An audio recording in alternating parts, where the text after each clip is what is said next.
नमस्कार मो channel Dhenkanal seven को आपन पुणी थे स्वागत। तो आज ये वीडियो रे गोटे पैरट बिक लंग टेल फीमेल टे जाउची बरगड़।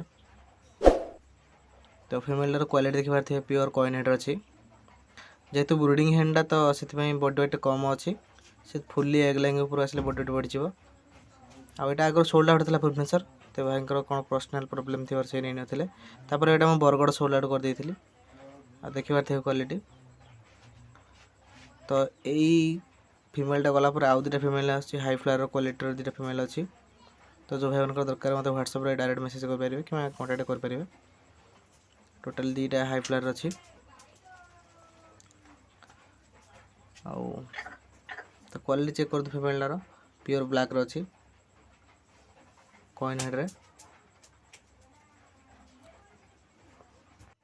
तो गोटे फीमेल एग लेइंग करूची तो जो भाई उनका दरकार व्हाट्सएप रे मेसेज कर परिबे।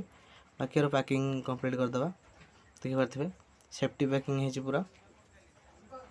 और भाई को एड्रेस भी ऊपर दे दिया है जेहेतु दूर बाट जो से ता भीतर टमाटो विथ चावल पकई दिया है। देखि पारथिबे quality fully safety packing quality भी देखि पारथिबे बहुत बढ़िया अछि। बाकी तो भाई को इसी वीडियो लास्ट अच्छी